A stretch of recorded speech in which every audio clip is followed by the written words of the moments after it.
Le Seigneur soit avec vous. Bonne nouvelle de Jésus-Christ selon saint Luc. En ce temps-là, de grandes foules faisaient route avec Jésus.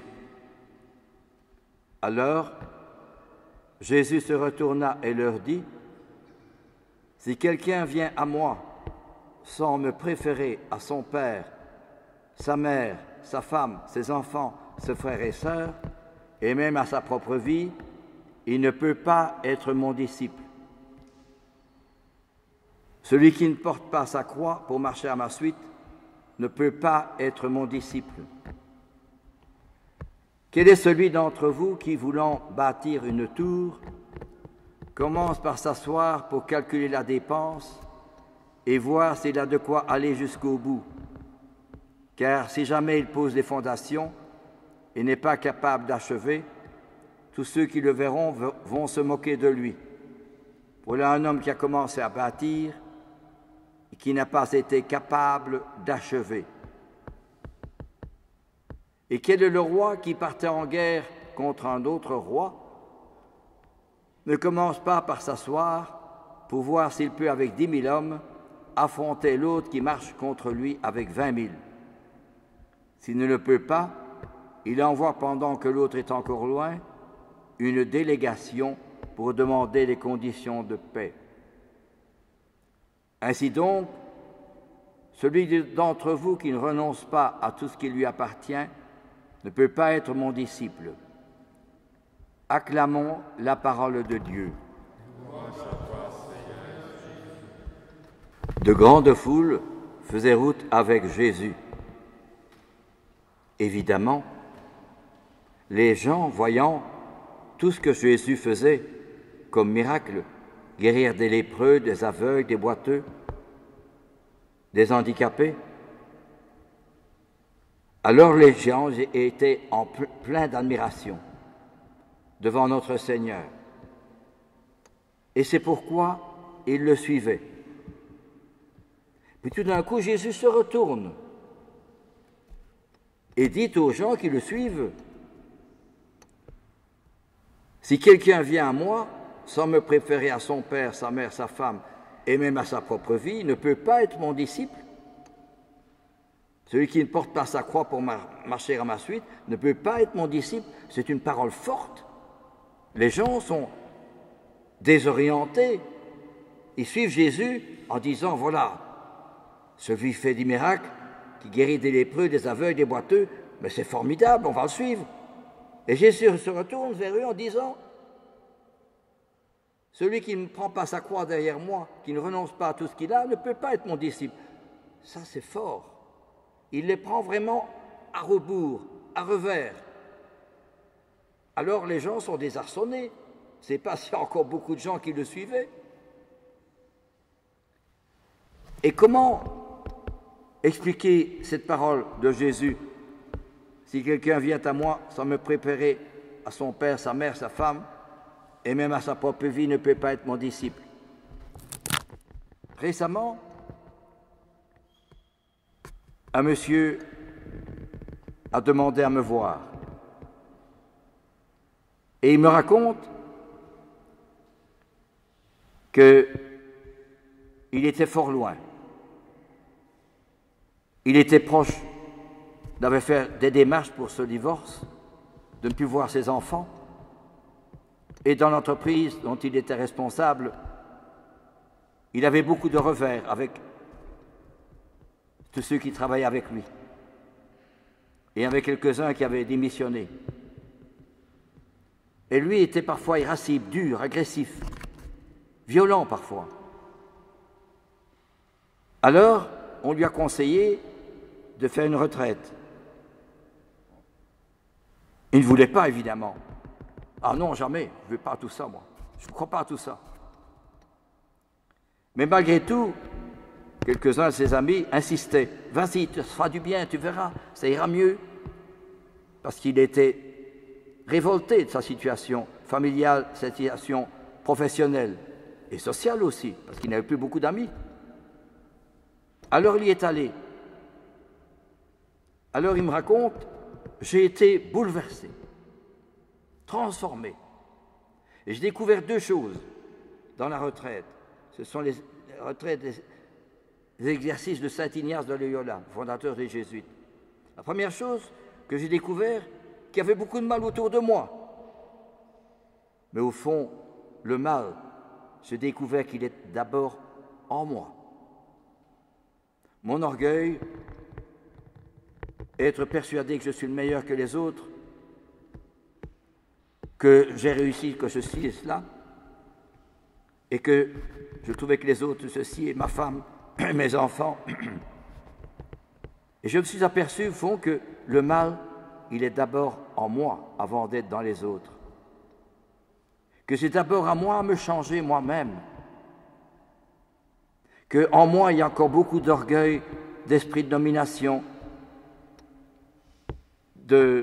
d'amour-propre, d'attachement à moi-même.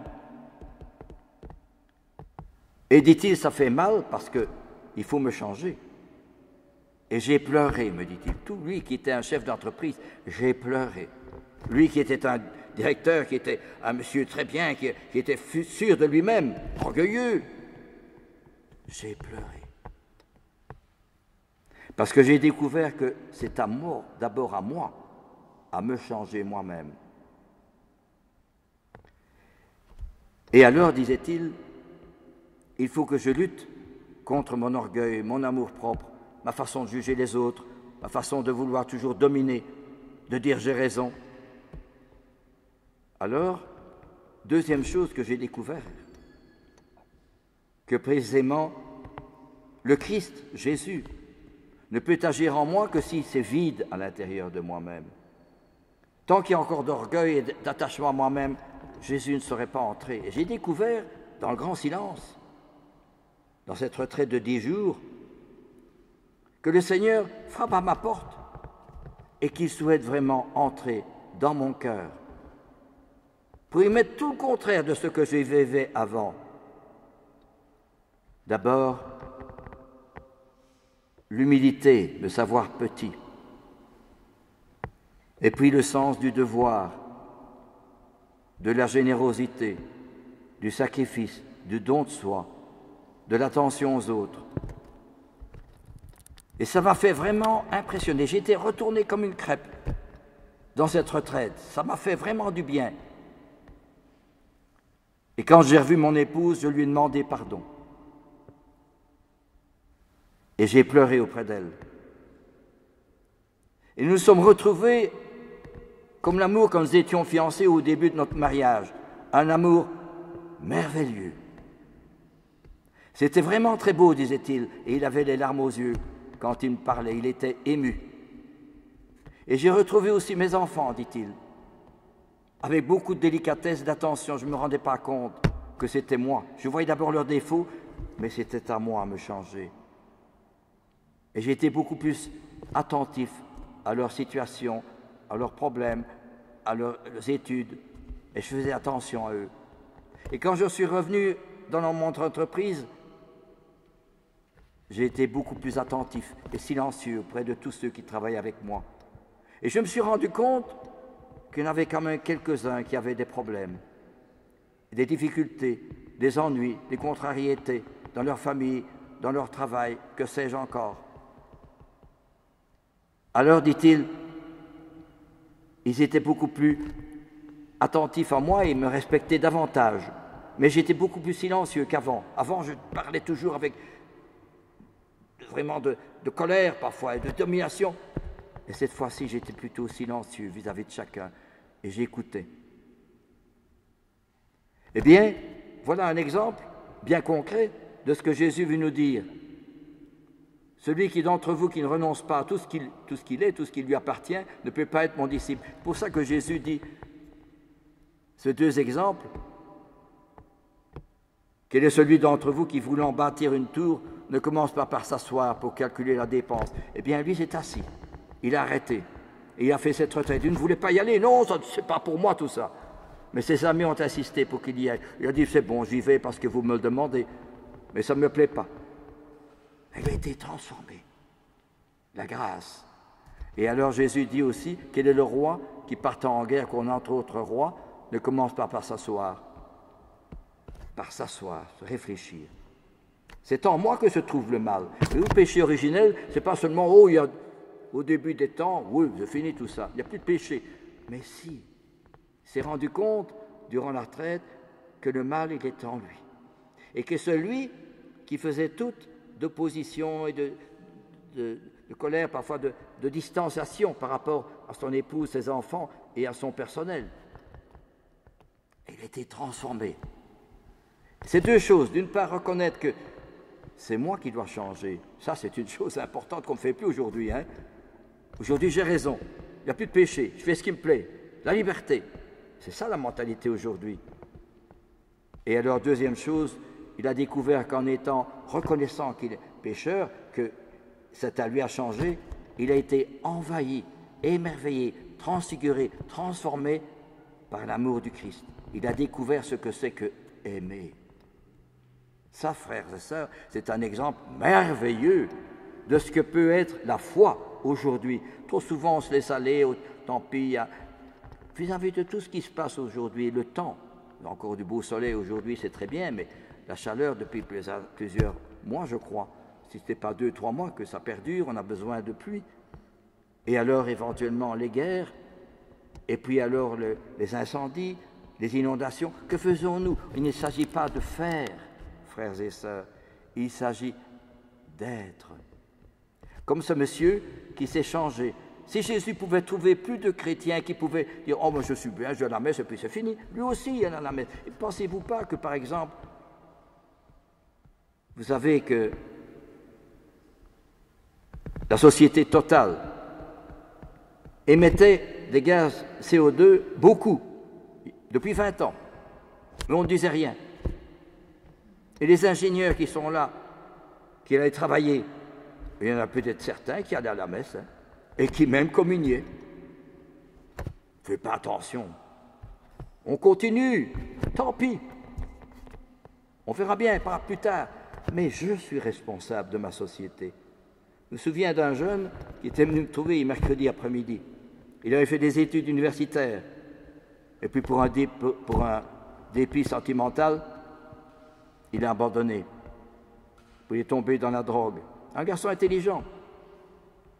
Et je dis, pourquoi tous ces jeunes prennent la drogue? Il me dit, c'est la société. Mais je vais lui écrire et lui dire, la société, c'est chacun et chacune d'entre nous. C'est toi et moi et chacun. Qu'est-ce que je fais? Ou je me sers, ou bien je sers. De quel côté est-ce que je suis? Alors, je lui dirai encore que justement, c'est d'abord moi qui dois me changer. Alors, si je me change, beaucoup de choses vont changer dans ma vie. Et je vais découvrir ce qu'il y a de beau, de bien, de grand dans la vie. Et je vais être plus attentif à tous ceux que je rencontre. Au lieu d'être centré sur moi-même, mon orgueil, moi j'ai raison, c'est moi qui gagne, c'est la société qui est en faute. Et moi, qu'est-ce que je fais? Je me sers ou je sers? La recherche de soi, je lui écrirai ceci, la recherche de soi conduit à la mort, mais le dépassement de soi conduit toujours à la vie. Voilà, frères et sœurs, l'appel que notre Seigneur nous adresse ce matin à la Sainte Messe. De quel côté est-ce que je suis? De ceux qui construisent la société, de ceux qui construisent l'Église, ou de ceux qui sont indifférents? Je m'en fiche. Que voulez-vous que je fasse? Et on continue sa vie à regarder la télévision, Internet, etc. Et alors il n'y a plus rien. Mais notre Seigneur, à la fin de ma vie, et toi? Il m'appellera par mon prénom, et toi, qu'as-tu fait? Alors là, je serai... Oh, mais j'étais à la messe tous les jours, enfin le dimanche. Est-ce que tu as pris ma parole au sérieux? Est-ce que tu m'as pris au sérieux, mon évangile? Est-ce que tu essayes de le vivre là où tu es, où tu vis? Bon, il ne s'est rien changé. C'est toi qui dois changer. Regardez une Thérèse de Lisieux. Elle était toute seule dans son Carmel. Bien sûr, il y avait les autres sœurs, mais elle ne se rendait pas compte de ce qu'elle vivait en elle. Elle a transformé le monde. Combien d'églises ont été dédicacées à Thérèse de Lisieux? Et des milliers de livres qui ont été publiés sur Thérèse de Lisieux. Et de même aussi pour le Percol, de même aussi pour Charles de Foucauld. Il y a une belle revue qui a écrit 60 pages sur Charles de Foucauld. Je ne sais plus comment elle s'appelle. J'oublie le nom de cette revue-là. C'est un journal en France qu'il a publié sur Charles de Foucauld. Magnifique journal, magnifique revue, splendide sur Charles de Foucauld. Eh bien voilà, il était tout seul. Mais ça sert à quoi ce que tu fais? Tu perds ton temps. Mais quel rayonnement n'a-t-il pas eu? C'est le Figaro, la revue. Voyez-vous, eh bien, c'est justement de croire qu'en apprenant à être solitaire avec Jésus, on devient en réalité effectivement solidaire. Et moi, frères et sœurs, et moi qui vous parle, où en suis-je?